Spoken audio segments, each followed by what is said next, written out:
On this video, we're going to show you how to put together this block. It's super simple, not too many pieces, and all straight stitches. Join us and we'll get started on this.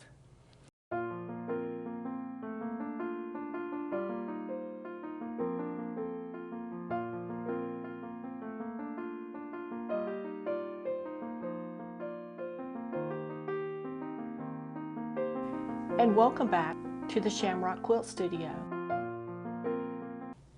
Tonight we're working on our Blue Star quilt, and we're going to do the easier of the two blocks. And I think I mentioned before that if you're looking for a block and things to sew first, this is the block to start with, and you'll really boost your confidence because this is an easy block and it goes together very quickly.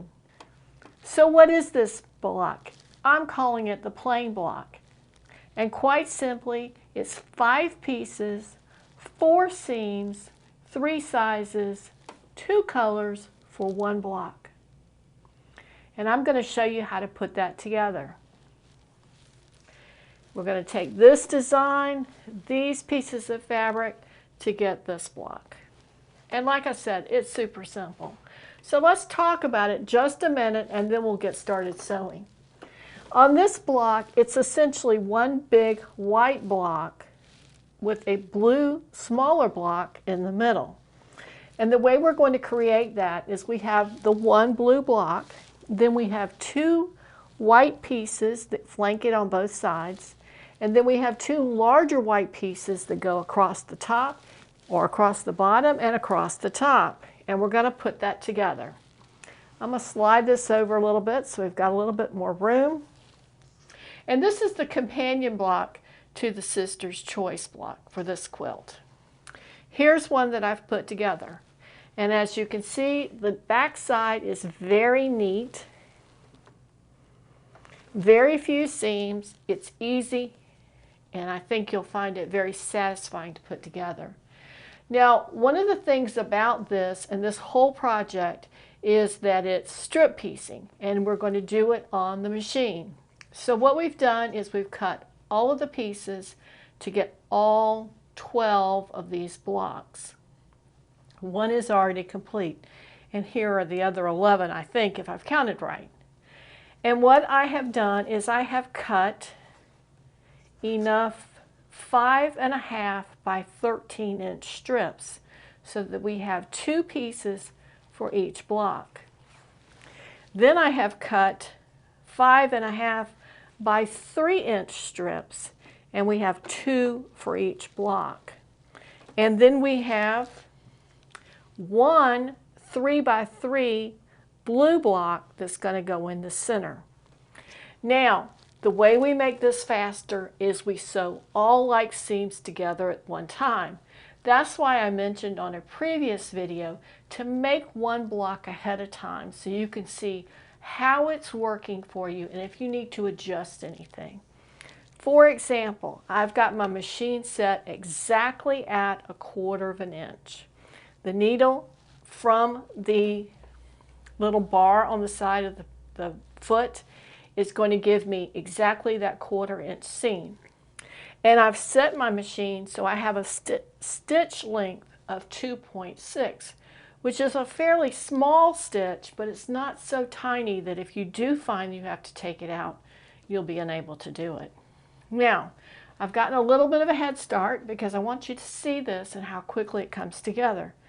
But essentially what we're going to do is we're going to take 1 blue block and 1 of the 3-inch by 5.5-inch piece. We're going to line them up on the short side right there, and we're going to stitch that through. And what I did is I started this out, and I've got all of the others stitched continuously together.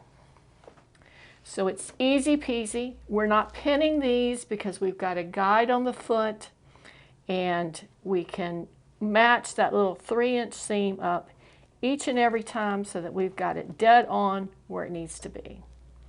So just as simple as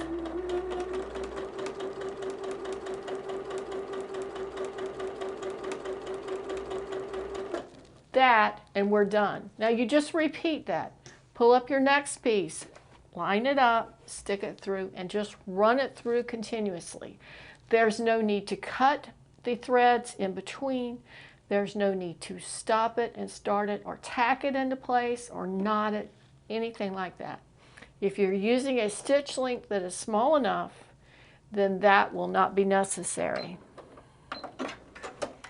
And for an example, like I said, this is 2.6, and I don't know if you can see that very well, but it is a fairly small stitch. I would say maybe a 1/16 of an inch is all it is, and that's what we're going to go. Now I'm going to go over, and for this I could sew it with the next seam, or I could press it and then sew. I think just to be able to show you how fast it goes together, see they're all hooked together, we're just going to go ahead and do the next white pieces. And what we'll have to do is we'll have to start at the other side so that we get that blue piece on the bottom, and now we're going to use one of the 5.5 by 3 inch white pieces to go on the other side. And we're going to line that up. And we're going to put that in the machine. And I do like to pull that thread so that it's a little bit longer when I'm not using a leader piece. And I'm going to sit it right over the edge. Now don't let this get tangled in your lap, because we don't want that. We're going to fold out the next blue piece, grab a white one, line it up,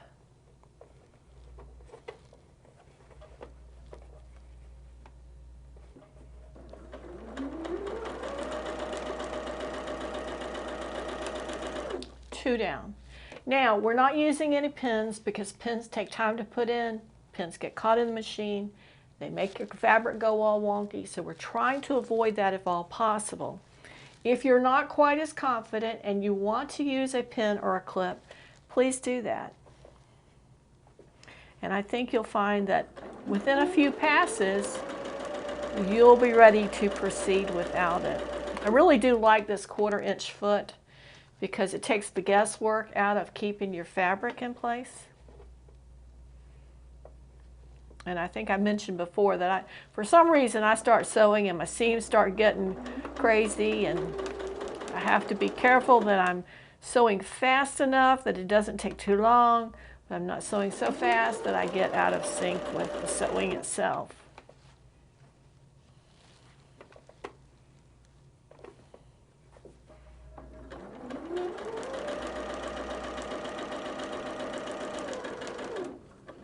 Okay, so just in that little bit of time, we've done 1, 2, 3, 4, 5. So I've got about 7 more, I think. 1, 2, 3, 4, 5, 6 more. I'm going to do those really quickly, and when we come back, I'm going to show you what it looks like after it's pressed, and then what our next step is going to be.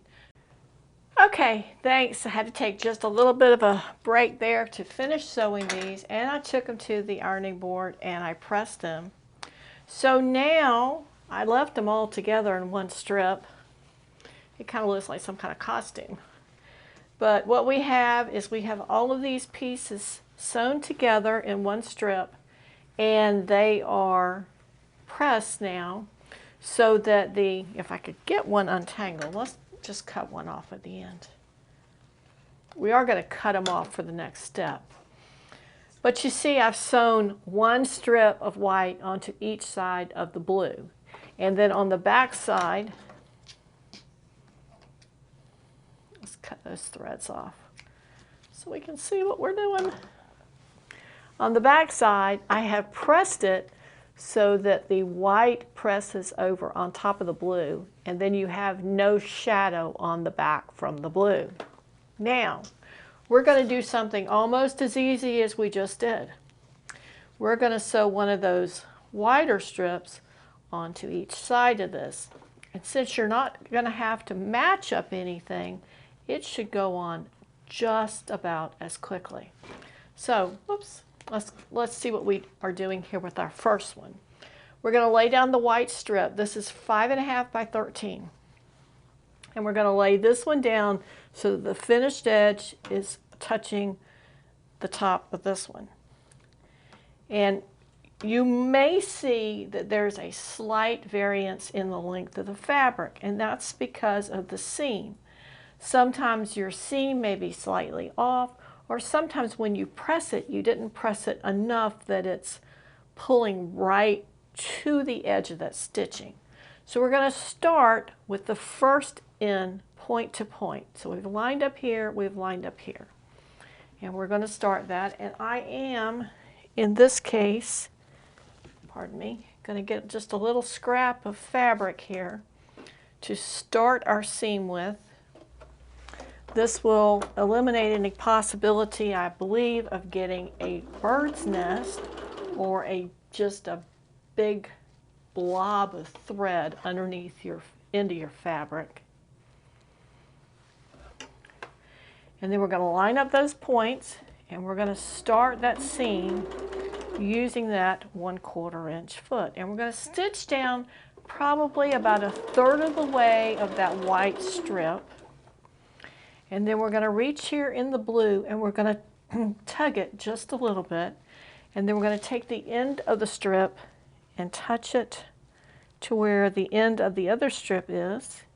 We're going to come up, and that's what we're going to hold together on the back end. And if we need to give it just a slight bit of pressure so that both of them come together, we will do that. We will not pull on it tightly because we don't want to stretch either of the fabric. And as we sew this along, we're going to make sure that the edge of the pieced fabric on the top and the edge of the wide strip on the bottom stay edge to edge all the way down. And then when we get to those two seams at the blue fabric, we're going to make sure that they're sewn down so they're still folding into the blue.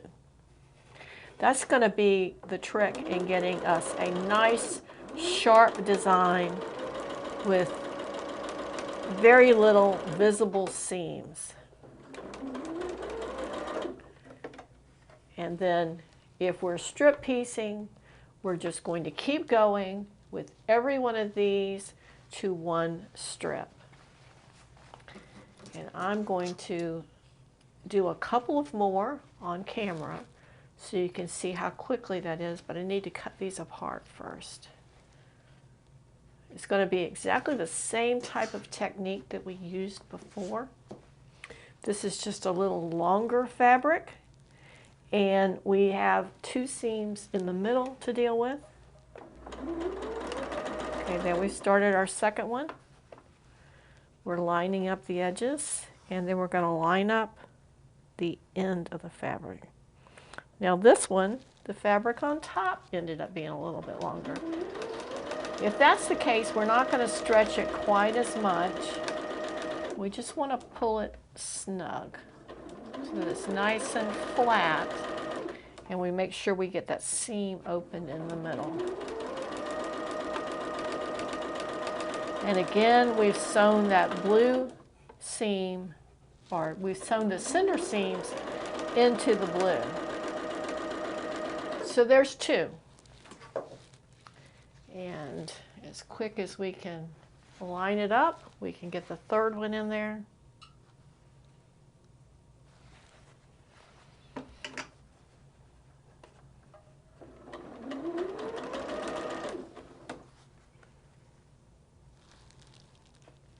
Now I'll tell you, when I used to see people do this, when they sewed without pinning, without clipping, and they just, it seemed like they were working magic on the machines because they were sewing along without the benefit of holding things in place.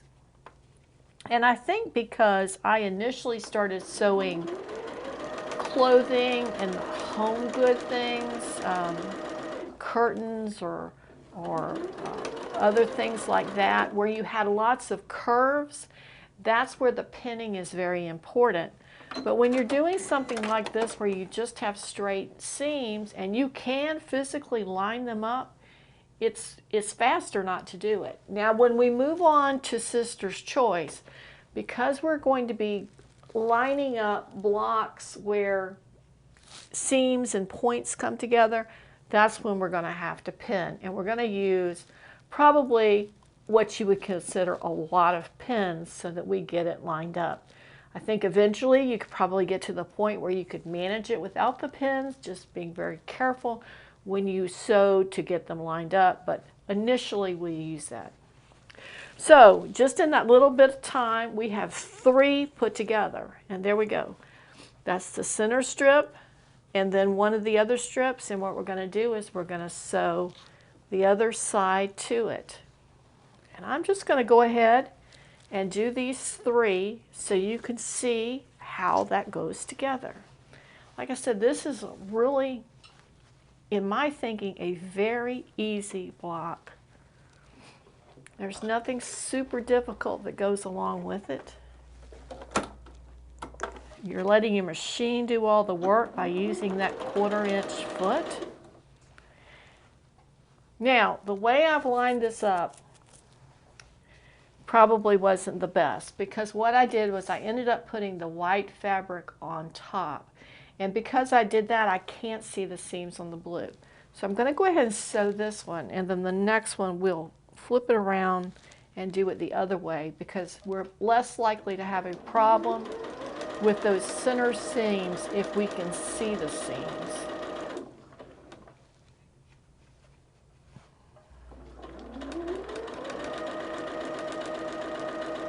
It really doesn't make a difference.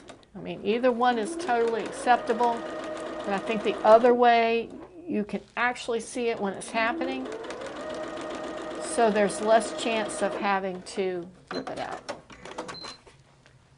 And see, that's what I'm talking about. That when that second seam went through, instead of folding up this way, it folded down this way. So to fix that, we're going to have to rip it out. And what I'm going to do right here, right now, is I'm going to clip those threads in the seam. It's folded in correctly, and push it over. And then we're going to go back to the other end and do these, and when we get to that third one, then we'll over stitch what we had before, and that will resolve that problem. So now we've got it. We've got the solid piece on the bottom, the pieced piece on the top.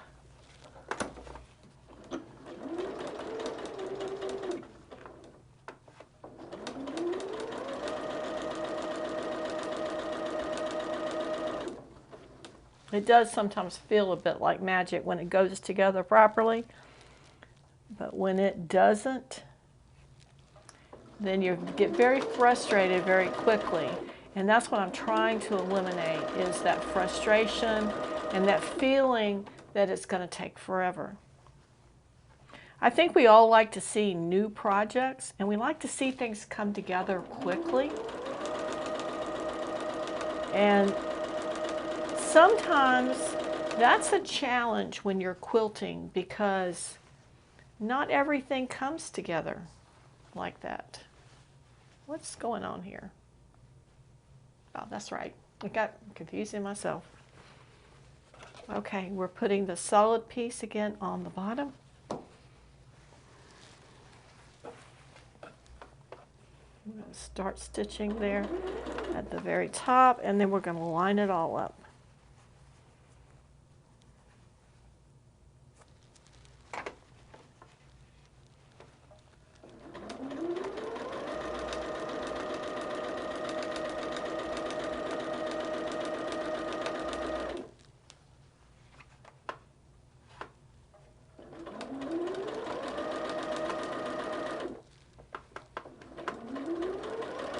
Be sure to tuck down that second seam so it's pointing in the right direction.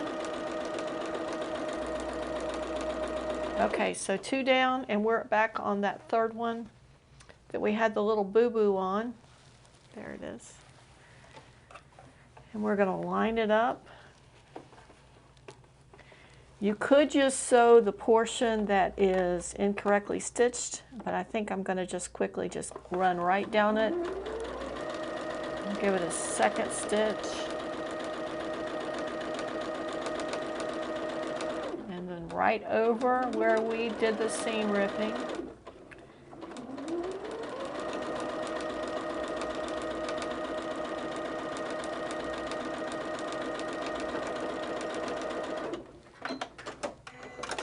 Now, in just that little time that we've been on the air, we've created 3 of these squares. All there is left to do is press it. So I'm going to do that now, and I'll join you just in a moment and show you what those 3 look like. And just that quick, my iron keeps spitting over there. It's not happy, I guess. Just that quick, we were able to, in addition to the one that we already had, we put together 3 of these plain blocks. And if you look at the back side of them, you can see that what I did was on the seams here around the blue, we folded those and pressed them towards the blue. On the 2 long seams that run here and here, instead of folding them to the blue, which we could do, I elected to open those seams so that it would be very neat behind it, and we wouldn't have a lot of bulk in the middle in that blue square. If you fold all of those over, there are going to be some places that you would have 3, 4, 5, 6, 7 layers of fabric on the corners of that blue block. And that just seems like an awful lot to me. So those 2 long seams, we're opening those, and the 2 in the middle around the blue, we're pressing those to the dark side. So we have 4 done. Now I think we said we needed 12. We're 1/3 of the way there. And this has probably taken us, I would say about 20, 30 minutes with the pressing, with the sewing. And you could probably, if you're not filming like I am, you could probably zip through these even faster with some sewing skills. If you're a beginner, it may take you a little bit longer. But these are really very basic and fast to go together. And I encourage you to take a spin at them and see how you do. Now, I'm going to go ahead and finish up all of these other blocks. And then I'm going to trim these. And there should be very little to trim. If I find that one of these seams is sticking out a lot, like more than 1/8 or 1/4 of an inch, I'm probably going to trim it. But just in the 3 that I did, there's not enough discrepancy between the 2 pieces of fabric to do anything about. So I'm just going to leave those. And then, like I said, I'll get the other ones done so that we've got all 12 of this plain block done. Now, I did have a head start because I had all of the pieces already made. So if you don't mind, let's just review what you're going to need for 12 of these plain blocks. You're going to need 12 blue squares of fabric, 3 inches by 3 inches.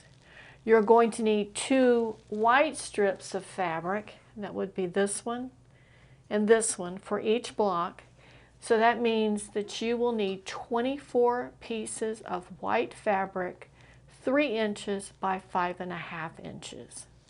And then you're going to need 24 pieces of white fabric, 5.5 inches by 13 inches. If you cut this width of fabric 5.5 inches wide, you can get 3 pieces out of the width of fabric. And you will have enough left over to cut it in the other direction to give you one of these strips. So be careful how you cut so you can get as many pieces of usable fabric as possible.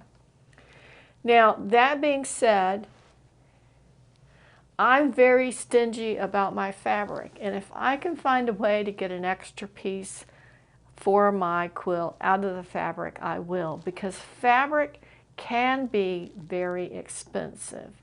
We're fortunate that what we're using in this project is a reasonable price fabric that was purchased on sale, so that keeps our costs down. But if you were doing something like this out of a very expensive fabric, or you were unable to get it on sale, then that's really going to make a difference for you.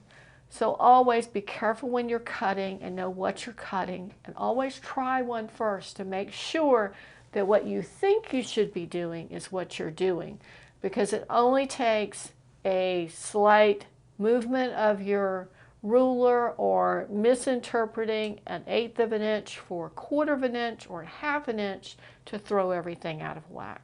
So my advice for tonight is make your sample block, see how it works, see how it goes together, learn that mechanism, and then you should be able to whip through it and get them all done in a couple of hours max. I hope that this video has been very helpful to you in the way that I presented it. It's very quick, it's efficient, and it saves you some time as well. And most importantly, I think it's what I would call frustration free. And that's always going to make your quilting journey more enjoyable. If you've liked this and there's something about this video that has been helpful to you, be sure to give us a thumbs up. You can always subscribe to the channel and click on that bell so you're notified when I drop a new video. With the new releases of the video for this project, the videos are releasing Wednesday mornings. So you can catch a new video on this project every Wednesday morning until we are finished with it. We have other videos on other subjects that drop other days. Right now we're finishing up a project that we're hand quilting in that phase of that project. It's an applique project, and videos on that one are dropping on Friday. If at any time you've missed any of the videos, be sure to check the playlist and you can see all of the videos that I've put out so that you can catch up or go back and find what you missed. In the meantime, have a great week and join us next time on the Shamrock Quilt Studio, where we move on to the busy block. We'll see you then. Bye.